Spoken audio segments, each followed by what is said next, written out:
Oh my gosh. I've been on YouTube. I watched all of Angry Grandpa, and I know that like he passed. I watched the funeral videos. I even saw that Charlie Chill was there paying tribute, which was really cool. But just seeing them there and they're all just getting along and everything, getting over that. But I'm going through my own thing right now again. Like, I'm always going through something. It seems like every day, no matter what, I'm going through something. So just to start it off, like, I moved in this house with a friend from church to help me get a job because I was left with like nothing, and so things aren't going well, and I started my own cleaning business. I got licensed, I got my insurance, but I didn't sign the lease because I was 2 weeks late on my rent when my ex walked out on me, and we applied for another house together so I could like take all my things when I had court and try to like still have a home for my kids, like so they could come home. And well, we were applying together with his information, my information, and we weren't getting approved. And this was 2 houses, and I was like, why am I not getting approved? And so they sent me a letter, and they said that I had an eviction on me from my old house, and evictions take like 7 years to come off your credit, which is really made me upset because I gave my landlord 2 checks for $700, and I was only 2 weeks late before he evicted me. It was just my ex was always late, and he was done. He couldn't take it anymore. So he lives in the house with my girls that I had all my children in, and when that house got broken into, I moved in that apartment, and that's when my kids got taken and everything. So, yeah. Anyways, things aren't going well, and I just started my business. I've been, like, trying to find clients, and I went everywhere in, like, Prince George, and I've been trying to go, like, real estate places. I went to, one place, the guy wasn't there, and it was a number. I asked another guy, he was standing outside. It was, like, where's the real estate place at? And he's like, oh, the guy, he's not here anymore. I was like, do you have a number? He's like, yeah, sure, wait a minute. So he finally comes back after a few minutes, and he says, I don't have any more cards, but I can give you his number. Just call him, he works from home now. So I was like, okay, thanks, and I was riding around. I was going to go through all the little towns, because I know Virginia. I've lived here my whole life, pretty much, so I know all, like, the surrounding towns and stuff. So I was riding around trying to find clients to clean, and I came across this, like, home for ladies, and I was like, ooh. So I tried to ride back around, and it's, like, completely empty. It's, like, a big park, and then the whole, like, it's big brick building and, like, these big stairs, and I'm like, this place looks so creepy. I think it's abandoned, like, ooh. So I tried to knock on the door. There's, like, bars. Not bars, but, like the tiny bars. They look like, I don't know, it's creepy. And, so I rang the little doorbell thingy. Nobody answered. And I could see, like, a white guy talking to these, like, 2 old ladies in a chair in the window. And they weren't getting up. And I was like, this is weird. They're so rude. Why are they so secretive? So I tried to open the door, and the lady, she was walking around, and I knocked on it for her to, like, notice me, a lady that worked there, and she was like, you have to go around the back, and I'm like, I should have thought about that, I'm so stupid. So I go around the back, and I'm like, there's no parking in the street, and it's like a little bit of parking, so I try to back up for someone walking. I can't do this, so I drive all the way around, find my parking spot, I try to rush in there. It's a bit chilly. I don't like the cold. And I'm like, hi, my name is Stephanie Clues, and I'm starting my own cleaning business. I'm just seeing if you guys need any help.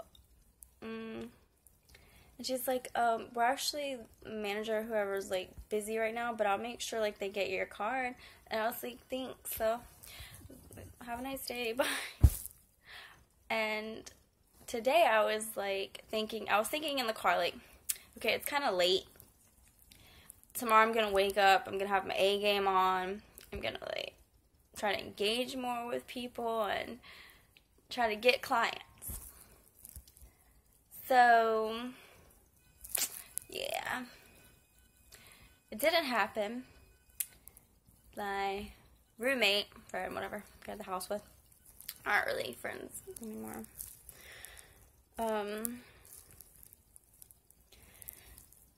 Just the whole car situation isn't working out, and I want to move out and get a room, my own place, because I didn't get the kids. My kids' dad got them, and we were doing a sacrifice of Israel, campaign of Israel at church, the church I go to, the Universal, and they were showing a lot of testimonies about people sacrificing their things and God like helping them, succeed and prosper a lot more. So what I did was everything that I didn't need and I was holding on to have a home, to have this life, like I don't really need right now in this situation that I'm in. I tried to sell everything that I could, and I sacrificed the money and I used it because I wasn't getting money for food, so I used that too. And it's like today I wanted to use the car to go get food, and he was just like, we stopped at one restaurant because I texted him. He's like, he's in a meeting, because I wanted to get up and go do that. So from like 11:30 to 12:30 when he got here, which I texted him like 10 something. He came at like 12, and we went to like this Spanish restaurant, and I know he doesn't like it. He told me before he doesn't like it, it's gross. And so I had teeth whitener and this thing in my mouth, and I was like, can you stop and get a bottle of water at the corner store? He's like, what corner? And I pointed to the corner. So when we get there, I still have it in my mouth. I'm like, can you go in? Can you get it? And he's like looking at me like, then he reaches in the back behind my seat and hands me a bottle of water.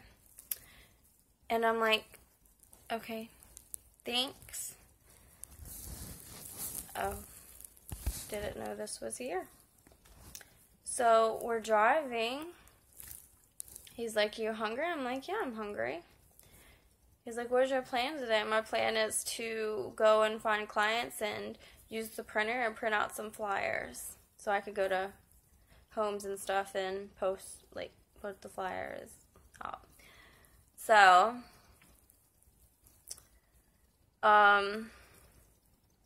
we're sitting there, and he's on the phone, and I've got this in my mouth. I'm washing it out because he stopped, and I opened the door to rinse it out and spit it out. And he's like, you want to eat here? I'm like, yeah, I guess it's fine. And I just sat there for a minute. I'm like, I didn't think you really liked this place or something. I don't know how the conversation happened, but it just got really bad quickly. So he's like, I'm going back to the shop. I'm like, okay. Why? He's like, because I didn't know what I wanted to eat. I was scared to tell him because he'll be like, no, or, So it's just like the whole situation is just becoming really edgy right now, and I feel uncomfortable. I just want to make it on my own, and yeah. So I went to go get food because he was driving around. He's like, I got to go deliver this box, like right across the street. And I was like, okay. So maybe he just went to this restaurant because he had to go deliver a box right across the street, and it was convenient. But he's driving around, he can't find it, and he's like driving all crazy. I'm like, I'm glad I didn't eat because my stomach, I'm glad I didn't eat yet. He was like, why I'm hungry, I want to eat. I was like, well, I'm glad I didn't eat because my stomach will be hurt right now the way you're driving. And, so he drives all the, like, 30 miles away and goes and goes into an office, picks up some packages, goes back into the office, goes to 7-Eleven, asks if I want coffee after I just whitened my teeth, and goes into Wawa, gets that coffee and a muffin, and goes back to the shop, and I go to go get food, Buffalo Wild Wings, and I go back to the shop. And I go to the bathroom. I asked him, I was like, do you want wings? And he's like, yeah, I'll get some later. So I go to the bathroom because it got to me a little bit. And I come back and he's eating my wings. I'm like, what are you doing? He's like, I'm eating. I was like, yeah, those are my wings. I was like, why are you eating my wings? And he was like, I know this is so fucked up, y'all. But, it made me sad. Like, that was for me, like, because he's a big dude, I'm like, it makes me feel like you paid for it, so, like, you can just eat it, like, come on. And he didn't have to have attitude, he could have went and got his own food, because if he's eating mine, I can't ask for money to, like, go and get more food and hear him complain about it. So to me, it was, like, I can't say anything, and I'm just gonna have to feel this way, and it was just disrespectful to me. I felt like a dog, pretty much, so he got so mad about it, he snatched his keys up, and he left, and dropped me off at home, and he called the police, and he was like, you need to get out, and the police said on the phone, is it an emergency or non-emergency? He's like, oh, non-emergency. I guess they didn't come out to open the door, and he left me here. I haven't eaten anything. I've been here for like 5 hours. Just trying to wrap my head around all this. I texted my ex, and I called my ex because he said, because last time on my other videos, he was like, I'm going to get you a car, I'm going to get you a car. He never did. Well, he told me, because I really needed a place to go, like a room or anything to help me out. He's like, no, I can't help you, but I can get you a car, but you're not allowed to come to my house, which, because his parents are living there and stuff now from Mexico. It's like, you can't come to my house, but I'll give you a car. It was like 2 weeks. So I called my mom because he wasn't answering the phone. This was like a week ago he said that. 2 weeks ago he said he was going to get me a car. So I called my mom because he wouldn't answer the phone. I just really needed, to know when and if this was true. And she said, yeah, he told me and Joey that, which is my aunt, that he was gonna get you a car when he gets a settlement from, like, I guess when he broke his arm, got hit by a truck. And so I texted him. He's like, what do you want? I'm at work. And yeah, because 2 weeks ago I asked my mom if I could live with her, and she said no, I couldn't live with her and stuff, and I invited her to church. She didn't go. Just like no family, nobody to help me at all. Yeah. Everyone says ask your family, ask somebody else, but that's what everyone says. Ask your family, ask somebody else. I don't have anybody else. If I had somebody else, I wouldn't be sitting here in this room by myself. There's my dog. So he called, I guess, the landlord again. Because one time he called the landlord, even though we moved in here together, and I'm not on the lease. The landlord called me like 2 weeks ago. This is when I called him, when he said he was going to give me the car and stuff. But he couldn't help me. Oh, I need to get myself and my dog out of here, that I'm not on the lease. And my mom's a realtor property manager, and I told her, she's like, well, she's right, you need to get out of there. And I was like, well, the landlord said, I don't have anywhere to go, Mom. I was like, can you please help me? And she's like, I'll call you later when I get off work. I can't do anything about it right now, Stephanie. So later on that evening, she told me, well, you can't come because our relationship's not like that and stuff like that. I don't know. Not right. I mean, our relationship's never going to be right. We're never going to have a relationship ever. Like, no. I mean, I just had kids, and this is supposed to be, like, the happiest times of my life.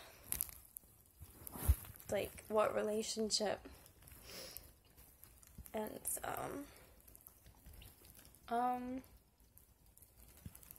anyways, so it's like, and I've been trying to, like, get along and just, like, stay and try and, like, find clients and start my business and everything. Like, this week I officially got the license, got the insurance, and he need help with that. It's nothing more than that. I'm gonna try to be treated like a dog because I don't really want more than that. I'm literally torn apart from everything that I've gone through. And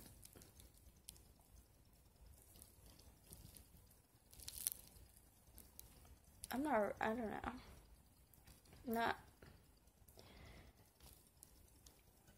know. I need to, the only way for me to be happy, I guess, is to just be able to do it on my own.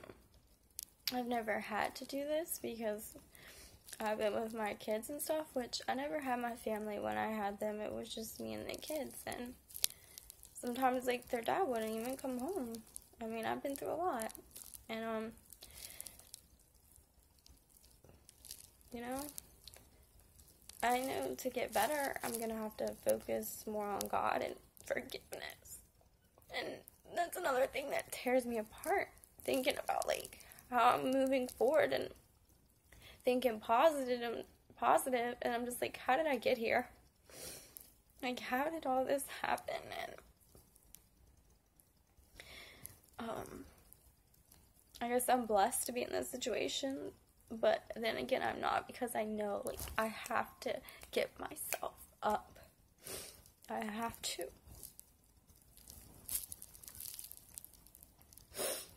And I don't know, I'm so, like, nervous. But anyways, so hopefully in a week I'll have a used car that will get me somewhere. Then he texted me, okay, yeah, that he was getting a settlement just before Christmas. If I'm leaving anything out and you have to ask a question, just ask me, because my mind's like, I'm trying to tell a story, and then again, I'm trying not to be overly emotional, but,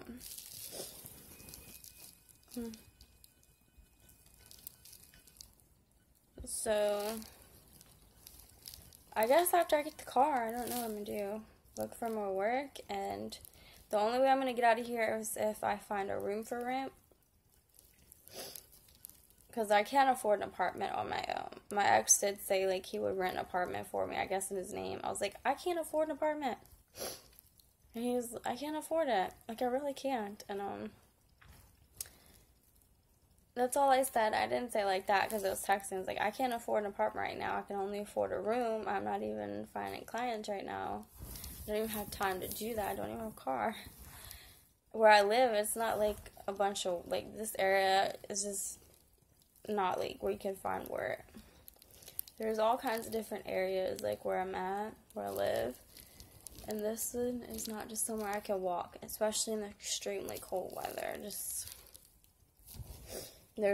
is not a bus route out here. There's not a bus route. I'm not trying to make excuses. I do use the car. It's just, like, there's only so much you can put up with when someone's trying to help you. There's only so much you can take, like, from somebody. So I guess I just desperate for my own independence right now. Really am. For one, I'm not used to having to ask for a ride because I had a car. You know, to everybody, I feel like I'm being treated, like, just completely bad. This is kind of why, like, I did not want to be thrown into the world like I've been thrown. But unfortunately, that's what happened, and I guess it's the only way to pick myself up.